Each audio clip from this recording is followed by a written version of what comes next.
Hello, and welcome to a very special episode of the Lowdown podcast, live from Summer University in Greece. Today, we have a very, very special guest, the unbelievable, famous Amie Liebowitz.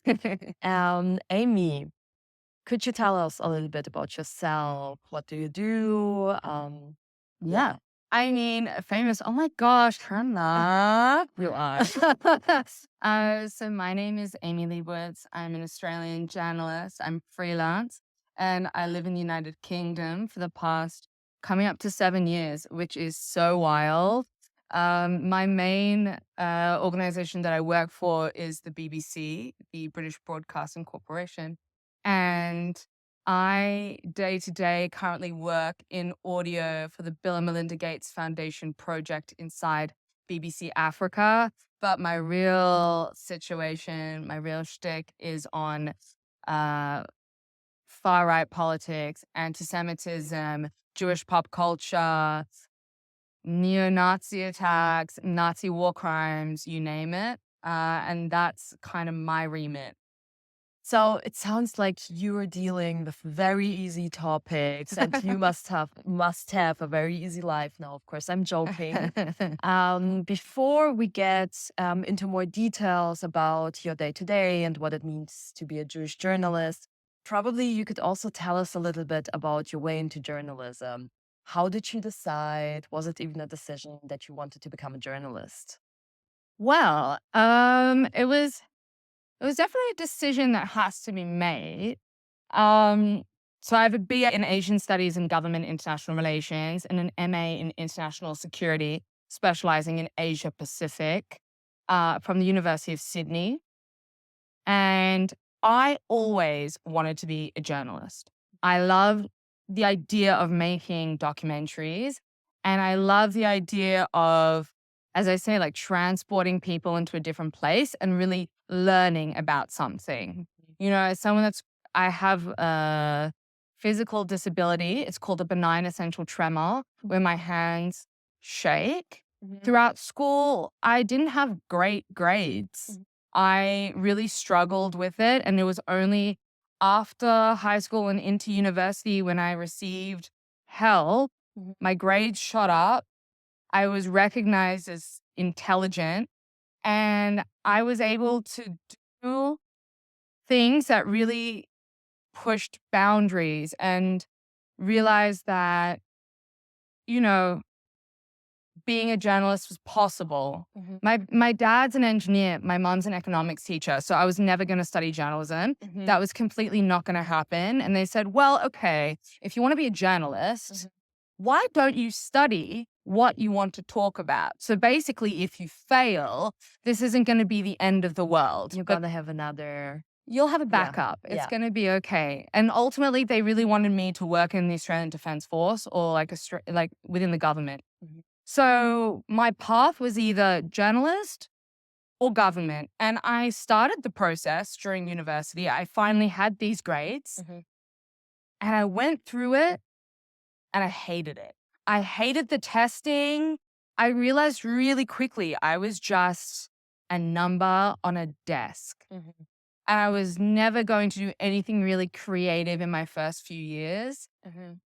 And it just so happened simultaneously, a friend of mine was a social media manager for SBS Australia.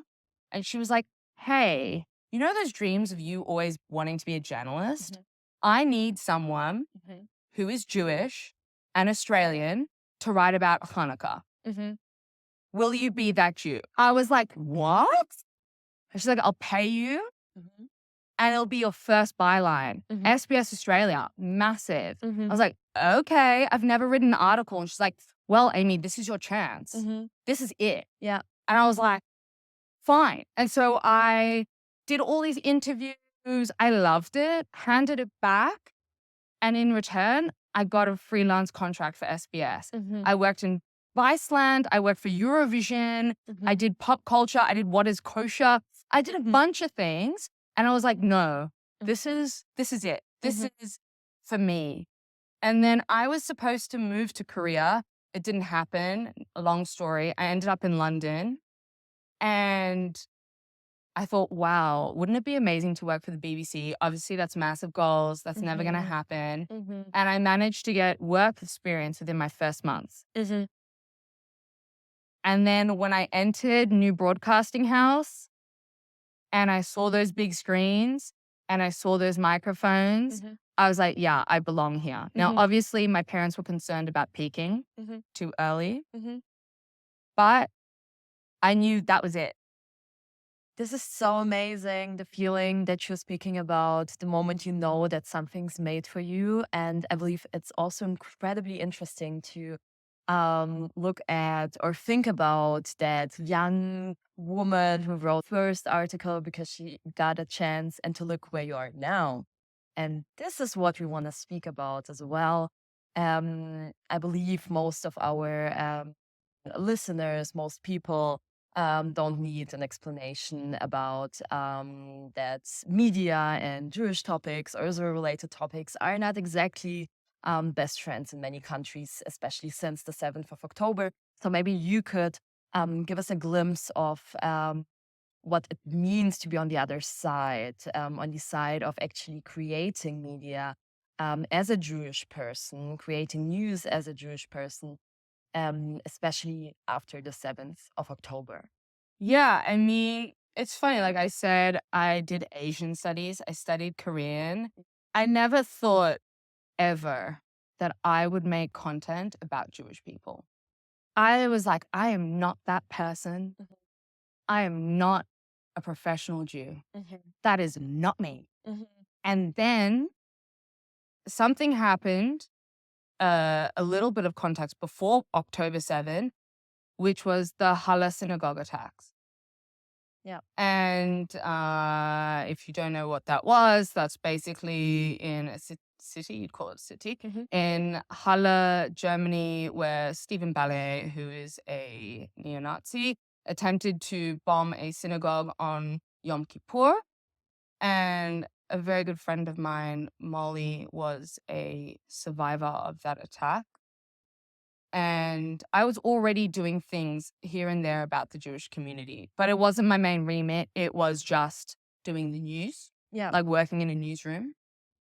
And then I had this opportunity to make an audio documentary about this experience, and I tagged along with her as her support person. Mhm. It's called Testifying Against the Neo-Nazi. You can hear it on Spotify or BBC Sounds or Mhm. Apple.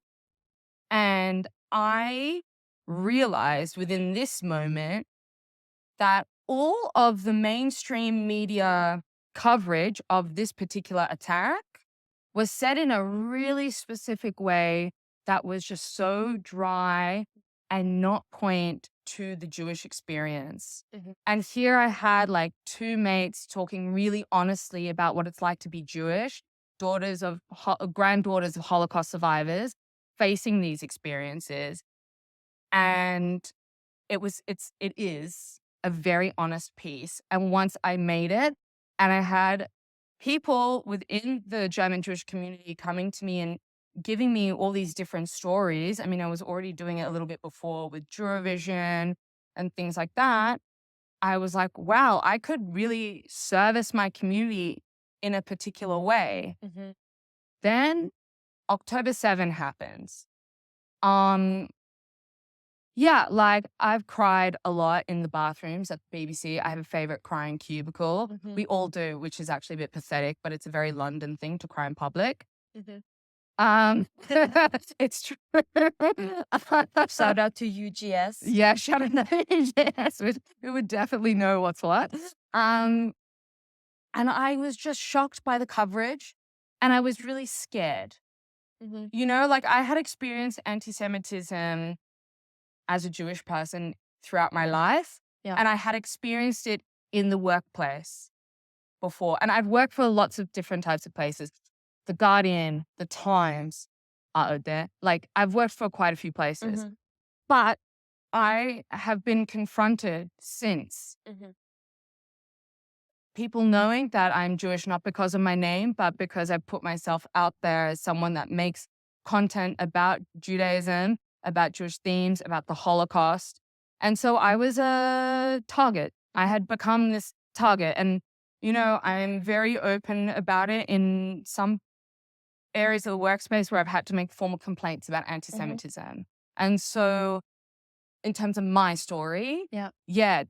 that's been really difficult. And I've had other Jewish journalists from across the board, not just in certain media houses, that have really struggled with quote unquote outing themselves with the fear of what repercussion that might be, or being taken out of spaces because you're too close to the story. But obviously, the media needs to be diverse. And then when we have Israel coverage, and I've seen things that I'm not particularly happy about, and I really question, why am I in the role that I'm in if I can see blatant falsehoods or facts that are incorrect across media platforms, wherever I am, or how things are represented? I think, why am I doing this? And then I remember that conversation by text of a mate saying, Amie, I know you're not on shift, but I'm really desperate to speak to a hostage. Can you please help me so we can get them on air? Amie, I know you're not on shift, but can you please explain to me or give me some reading about what a kibbutz is? Like, there's some really basic things, but because I had grown this relationship pre-October 7, I had other journalists saying to me, okay, I don't understand this, but can you help me? Or what's your opinion on this? Or I know you're feeling really sensitive about this, but like, can you help me with something XYZ? And I really rather them come speak to me than go find some loose cannon on the internet who's like spurting whatever. So it's this like really mixed feeling of being Jewish and working as a journalist, but also being labeled as a Jewish journalist because you're out there for the world to come and find you and tell you, and they tell you how they like really feel about you. But it also works the other way around, where in the UK, I've had people within the Jewish community being really upset that I freelance for the BBC. I've been spat on. I've had people swear at me. I've had people say that I'm pathetic and that I'm inhumane for working for the national broadcaster. And then I think to myself, it would be way worse if media is not diverse. And that is your opinion. And I don't represent an institution, but I represent me. And I'm trying my absolute best to make things that I care about. You know? Yes, absolutely. And I think it's super inspiring to listen to you and trying to understand all those challenges and also all the additional work that it is in the end that you have to do if you work on something that really matters to you and that you do have a personal and an emotional connection to. And I think what would be also incredibly interesting for us as young people, as students, young professionals, I mean, there are a lot of people out there who are Jewish and who are considering a career in journalism, who are probably dreaming about that career. What would be, on one hand, what would be your piece of advice for all those who are considering to become a journalist themselves? But also, what would be your advice for those who work with media outlets, who work with in areas where a good relationship with media and journalists is needed? Right. I mean, so like my advice always is you're going to get rejected a lot. And I always say, like, if you don't get rejected every day, you're not doing your job right. Especially as a journalist, you need to be pitching ideas and going forth with that. I think studying journalism is important. Don't get me wrong. Probably if I look at my cohort, half of them don't study journalism and get into journalism. The other half do study journalism and then become journalists. However, I was originally hired because my editor at the time said to me, I don't have an Asia specialist. I can teach you how to hold a microphone, but I can't teach you 5 years of Asian studies at a university. Yeah. So if you don't study journalism, it's not a deterrence, okay? Because you have a specialty that is worth something, and you should definitely own in on that and think of different ways in which you're useful, especially if you speak another language, right? But you have to keep on trying, and it sucks, but you have to keep on emailing. And if you can't email, find a way into the building. And if you can't find a way into a building, find someone at synagogue or someone else that knows a way into a building. And because this, I can tell you, happened to me. Yeah. It was Rosh Hashanah. Yeah. I had landed in London within my first 2 weeks. I was invited to Grassroots Jews, in London. Someone goes to me, oh, you're a journalist? Someone at the BBC is organizing the bagels. Let me introduce you. Shout out to Gabby. She's an absolute legend and mentor. And she basically was one of the many factors that helped me get into the BBC because I got to ask her a bunch of questions and she gave me a couple of emails. Look, we have a network. Use it. Don't pretend that it doesn't exist and be like super like, oh no, this is not me. Yeah. Use the network. Okay. If you want to speak to journalists, try and make relationships that are real. And again, use your network. Don't bother people with a lot of press releases because we're not going to read them. If you have the opportunity and you're speaking to, say, a big company, try and give them a call first to alert them, hey, will you look into I'm going to send you an email. Would you spend a couple of minutes and just be cool about it? Generally, 95% of the time, they will actually open it if they don't see it as spam, because a lot of the time I just delete emails and I don't even look at it. Yeah. To try and have that edge, you know? Yep. And in the long term, it really is important to foster relationships, as you were saying. You know, I have a quick story. Okay. The Twitter trial from EUJS. Yeah. Yes. So shout out to old mate Benny Fisher. He posted about the trial on his Instagram, right? And we're mates. I messaged Benny and I was like, why did you not tell me about this? Because this is a good story. And he was like, oh, yeah. And I was like, we're on a call right now. We have a 5-minute chat. This is our game plan. I was like, right, I need from you a couple of sentences on what this is about. And I need numbers of people that we can direct journalists to interview. I don't want a press release just yet. I just want to see if there's any interest. So immediately you have someone on the other end who's rooting for you that wants to help you. Okay? Yep. So I'm there thinking, okay, this is about Twitter. This is tech. We want the business team on this. I do a wide business team email. Hey, I'm sorry to bother all of you. Did you know there's a bunch of European Jewish students about to sue Twitter? This is a crazy story. I already have the people ready to go for interview. Then someone said to me, the tech editor is available from so-and-so hour. I directly messaged the tech editor, 2 lines. Let me know if you're interested. Zoe Kleiman said, yeah, I'm interested. I gave her 3 numbers. Within 3 to 4 hours, it was on BBC Online. This is amazing. And I think the story is teaching us so much. What I'm taking and what people listening to this podcast are taking from this conversation is that it's extremely important to be persistent, to not give up, to be ready to fail, but to continue fighting for what you love and what you think is right. And I think this is exactly what we need in those times. So thank you so much. I'm sure we could continue this conversation for at least 5 other hours.